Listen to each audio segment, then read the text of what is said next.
Ang susunod na programa ay rated SPG. Ito ay nangangailangan ng striktong patnubay at gabay ng magulang dahil sa mga sensitibong tema at eksena na hindi angkop sa mga bata.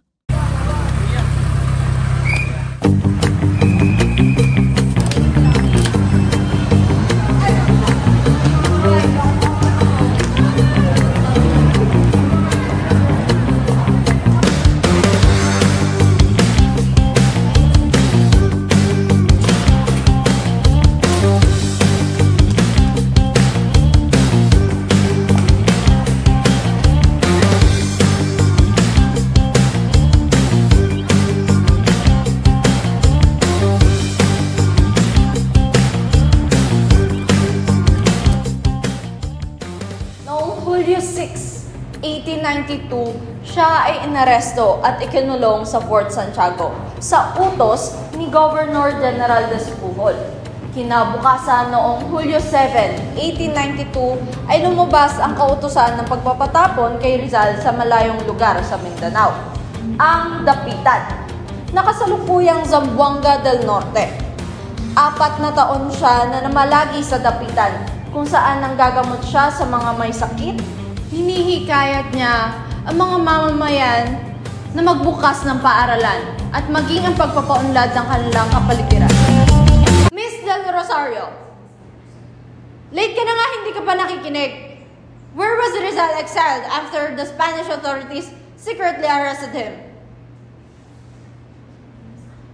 Asuncion Del Rosario, are you even listening?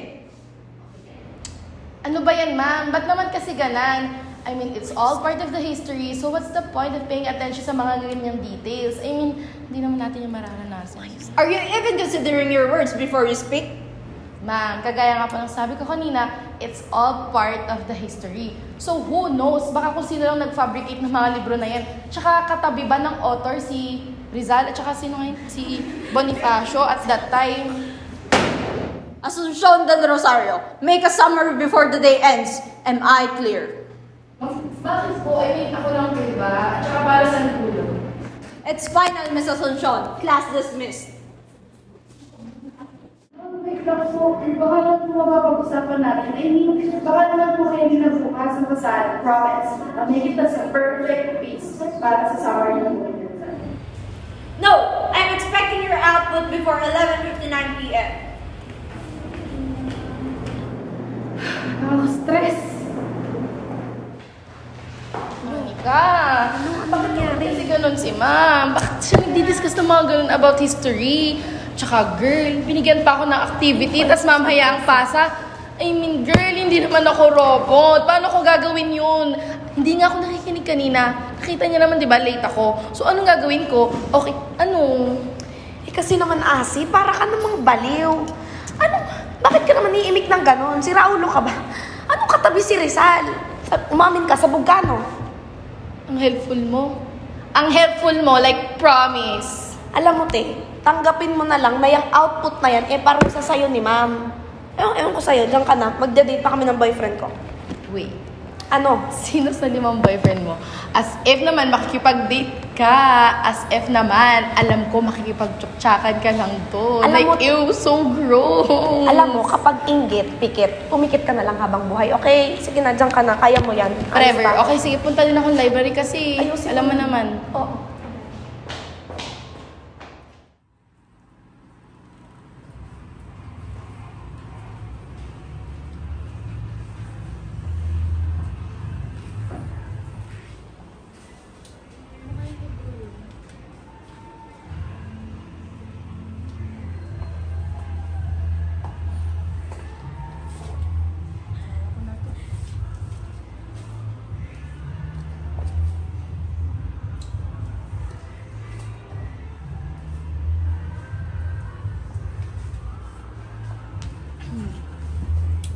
The Heroes, sige, baka pwede na to. Okay na rin yun.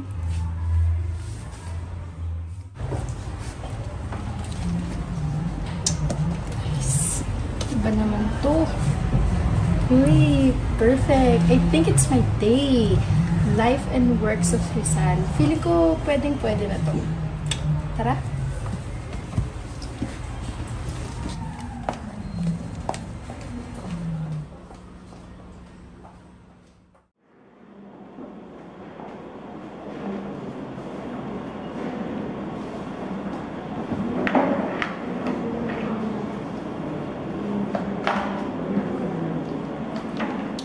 Ano ko ba ito sisimulan?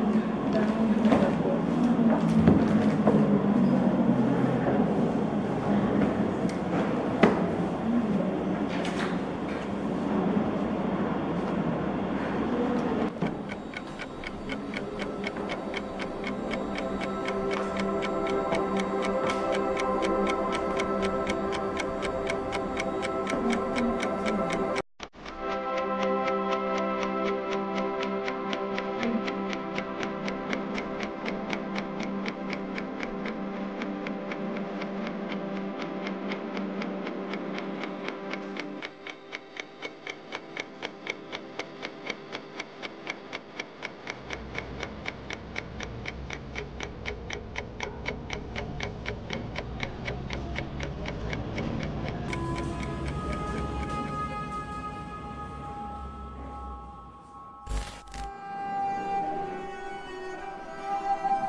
Ano to? Nasaan ako? Anong ginagawa ko dito?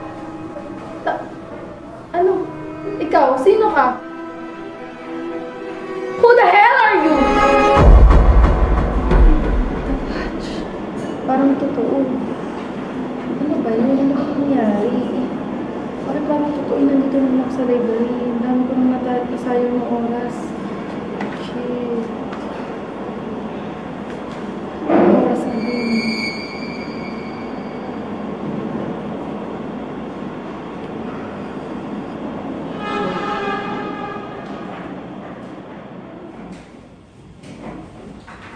Anong oras na ba? 11 na. Ako, kailangan ko na umuwi.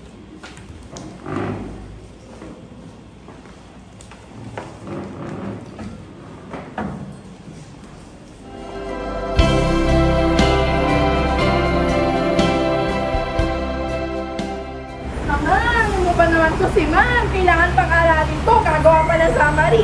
Ano naman kinalaman ko kay Rizal? Hindi ko ni Pakaso sa pag-aaklas. Oh, nasikat na talaga ako. Aray, ang sakit! Ang gumawa ng kahit anong ingay. Baka marinig tayo ng mga tauhan ni Aguinaldo. Ano sinasabi mo gumawa ng ingay? Nandito tayo sa dilip, tapos sasabihin mo, huwag ako gumawa ng ingay. Ano, may something wrong ka ba? Tsaka kung si Aguinaldo ang hinahanap mo, matagal na yung patay. Paano papatayin ng Kapitang Biyong? Gayong kakatapos lang namin kaharapin ng mga laban sa Cavite. At marami pa kami laban na haharapin. Girl, it's 2023 na. Tsaka hindi ba uso sa'yo mag-move on? Alam mo, pilit ko, may something wrong ka na. Paumanhin, binibini. Pero hindi ko mawari lubos ng iyong mga tinuran. Maaari mo ba itong ulitin? Iba naman sa'yo, mag-a-adjust ako. Pati professor ko, lagi na lang ako nag-a-adjust. Diyos ko, ano ba naman yan? At saka sino ka ba? Alam mo, like legit, super sakit na ng binti ko. Pwede pa tayong like truly umupo naman para naman makapagpahinga ako? Paumanhin, binibini. Ngunit hindi ko talaga maunawaan. Tila'y napakagaling mong magsalita ng mga wikang banyaga. At tanging si Pepe lamang ang kilala kong mahusay sa mga ganyang wika. Okay, fine. Ako na naman mag-a-adjust. Okay, sige. Maaari po ba tayong umupo sapagkat ang aking mga binti ay napakasakit na. Tsaka ayoko na po dito sa dilim. Baka mamaya kung ano pa pong gawin nyo sa akin. Ganoon ba, binibini? Paumanhin kung hindi ko kagad ito naunawaan. Pero oo, maaari tayong maupo. Halika't sumunod ka sa akin.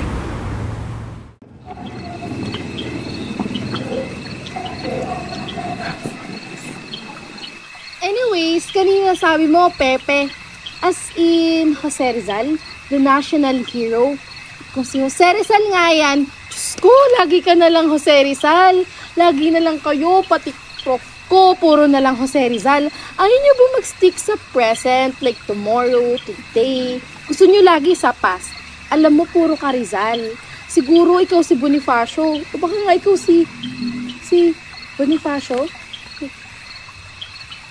Like legit ba? Oh my God, ikaw nga yun, no? Alis na ako dito. Diyos ko, may dala ka pang bolo. Baka mamaya patayin mo ako, saksakin mo ako. Ano bang atraso ko sa'yo? Tigilan niyo na ako. Sandali, binibini, umupo ka. Wala akong kahit anong balak na gawing masama sa iyo. At lalong wala kang atraso sa akin. Maghunos dili ka. Minahon ka, Binibini. At huwag kang matakot sa aking bolo. Sapagkat ito'y natural lamang para sa mga tulad kong revolusyonaryo. Diyos ko, kahit ano pang sabihin mo, natatakot na talaga ako. Alis na ako, Diyos ko. Sandali, Binibini. Hindi ko intensyon ang takutin ka. Maghunos dili ka, Binibini. Ako to si Andres. Andres Bonifacio. Marahil ay inihiwagaan ka kung paano ako naparito. Ngunit maging ako'y nagugulumihanan din. Hindi ko na mawari kung nasang panahon na nga ba ako. Napakaraming bagay na wala sa aking kinagisnang bayan. Napakaraming pagbabago. Nakakamangha. Oh, kung gayon, ibig sabihin, ikaw si Andres Bonifacio, like legit. Si Andres Bonifacio, yung supremo ng Katipunan noong, anong taon yun? 1896. Okay, wait. Alam ko hindi mo na naman naintindihan yun. Supremo ng Katipunan noong 1886, correct? I mean, tama? Natumbok mo, Binibini. Ako nga ang supremo ng Katipunan. Nabanggit mo rin kanina si Rizal. Kilala mo rin si Jose Rizal, si Pepe. Pero si Kapitan Miyong, kilala mo ba siya? Miyong? Like, to be honest, ang alam ko lang na Miyong ay motor, pero feeling ko hindi naman yun kasi tao yun. So, feeling ko si Emilio Aguinaldo ba? Tama ba ako? Emilio Aguinaldo? At kung si Emilio Aguinaldo nga ang sinasabi mo, bakit ka naman nagtatago? At saka bakit naman sinasabi mo na parang, ano yun, dadakipin? Dadakipin, ano ba yun? Nagkaroon kami ng pagtatalo kanina sa Tejeros. At siya ang nanalo. Ngunit hindi ko ito matanggap. Dahil tila ito'y dinaya.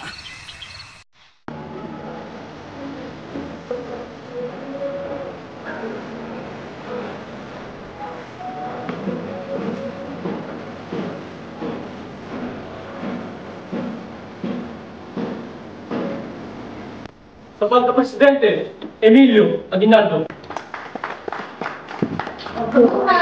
Sa direktor ng Pangloob, Andres Bonifacio.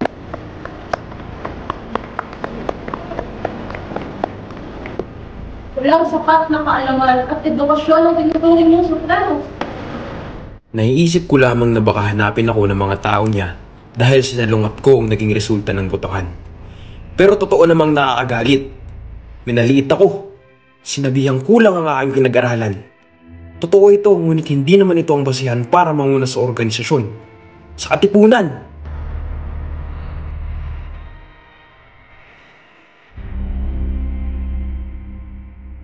Baka ipadakip ako dahil sa pagsalungat ko sa naging resulta. Paano ng Katipunan? Paano ng Pilipinas?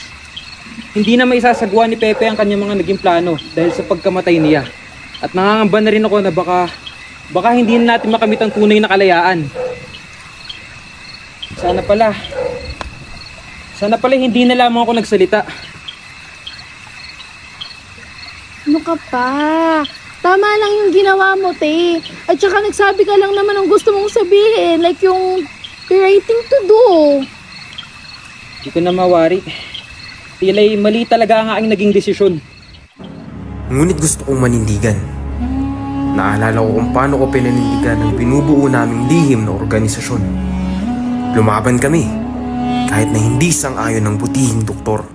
Teka, doktor? Like, si Rizal ba yan? Oo, Binibini. Hayaan mo ikwento ko sa iyo ang aking naging buhay habang pinamumunuan ko ang Katipunan. Puspusan naging paghahanda namin para maisaayos ang organisasyon at makapangalap ng mga mahuhusay na miyembro. Ang lahat ng ito ay isinigawa namin ng paligid. Gumburza.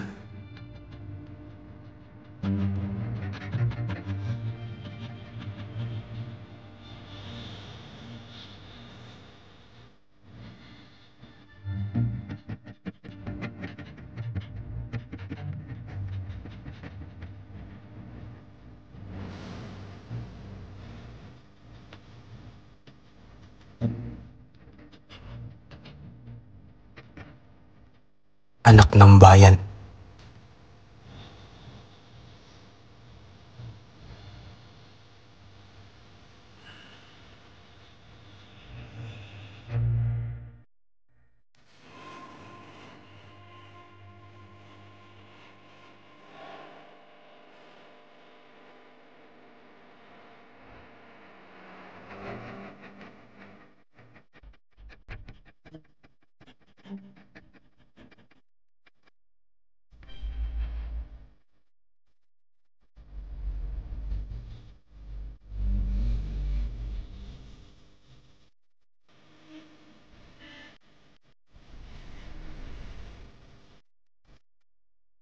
Mabuhay Katipunan!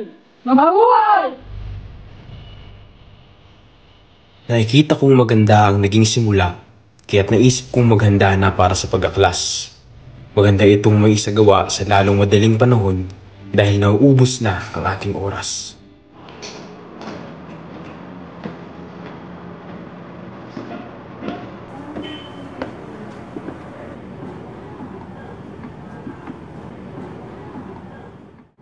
Magandang gabi. Narito ka na pala. Magandang gabi din, Supremo.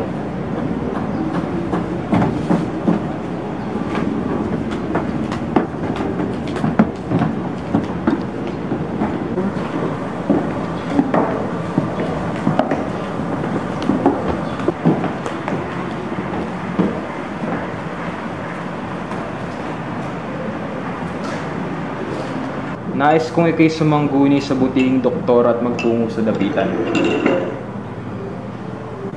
Ito ay ukol sa ating isasagawang pag-aaklas sa mga nalalapit na araw. Ihayo sa kanya ang ating mga nabuong resolusyon para sa katipunan at sa magiging kalakasan nito kung sakali.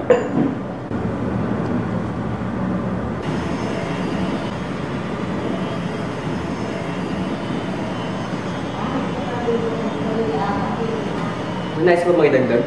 Banggitin mo lahat ng nangyari sa kanya ng mabuti at sabihin mo tayo naghihintay ng kanyang kasagutan.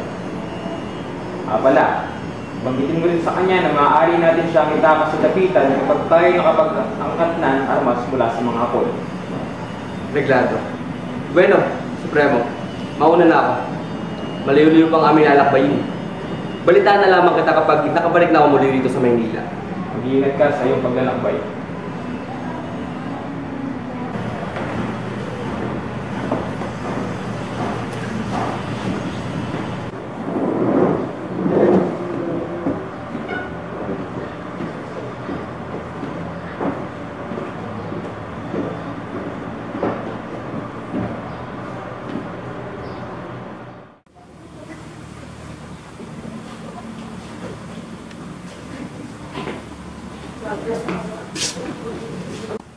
Magandang umaga, Doktor.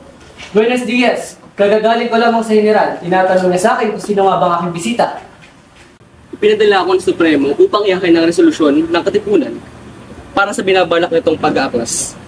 Masyado pang maaga, Pio. Hindi pa handa ang Katipunan. Kulang na kulang pa ang ating mga armas, maging ang pwersa.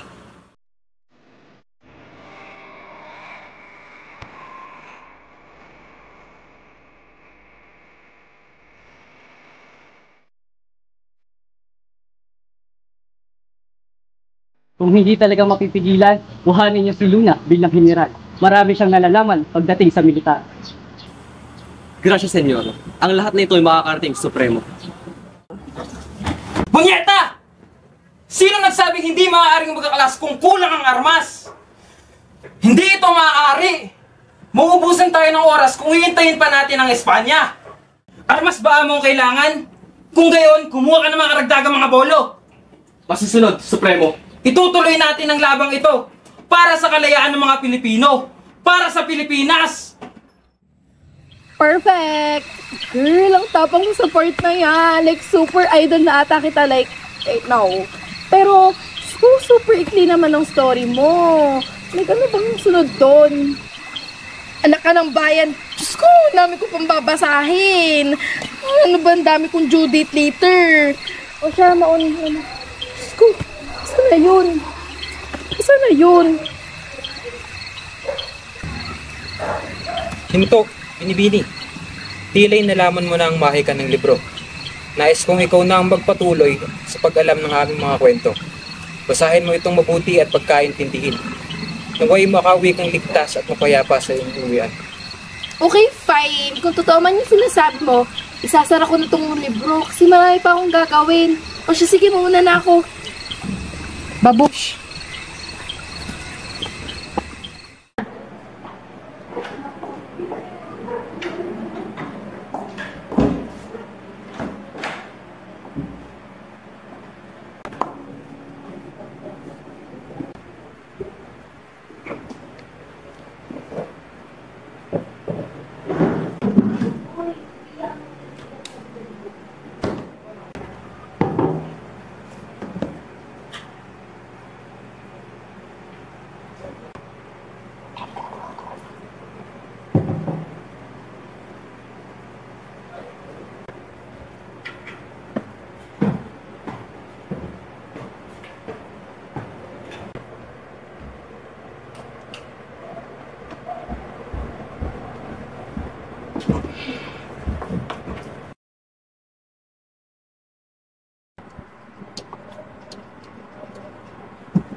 Anong oras na?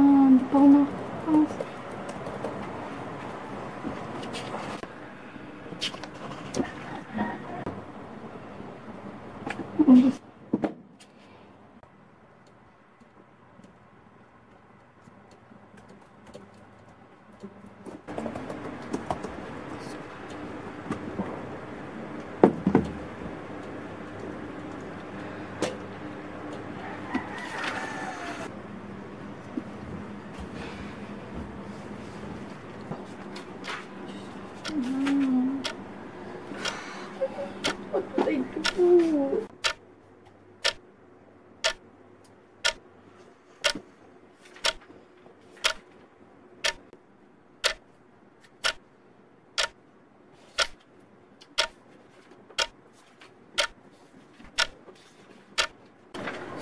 Pagod na ako. Hindi ko naman ito maintindihan.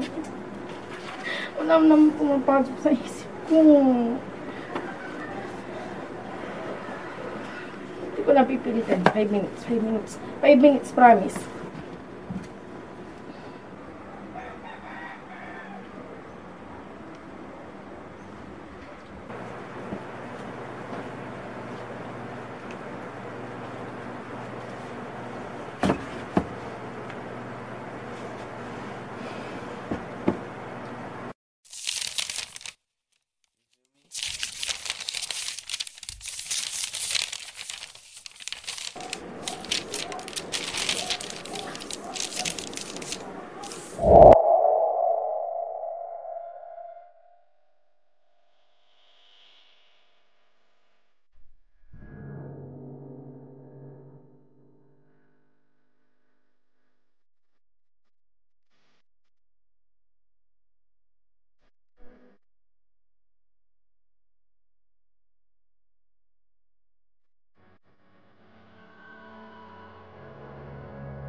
Ang kabataan, ang pag-asa ng bayan. ¡Indio! ¡Eres estúpido! ¿No me conoces? Lo siento, lo siento. Simplemente está oscuro. No pude verte. ¡Estúpido! ¡Ah! ¡Ah! ¡Ah! ¡Ah! ¡Lo siento! ¡Lo siento!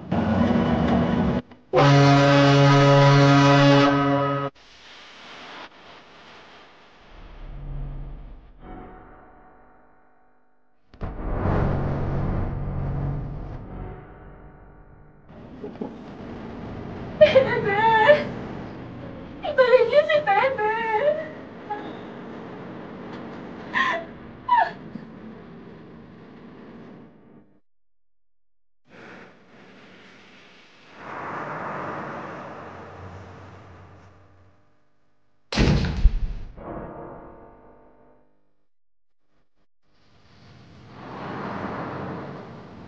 En nombre del rey de España.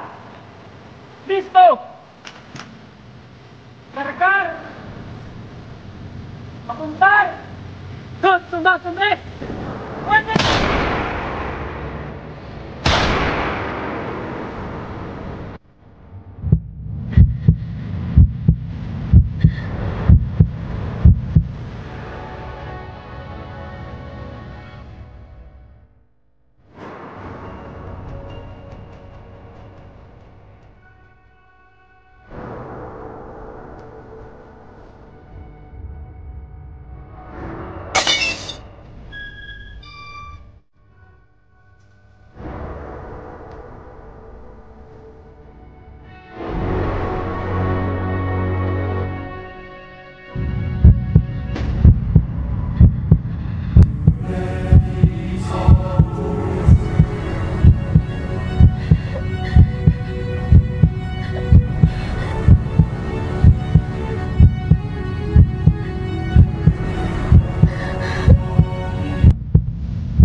Pinili kong pagliyabin ng natitirang liwanag. Nasa iyo na ang pasya. Papatayin mo ba ang ilaw ng gaserang sirap?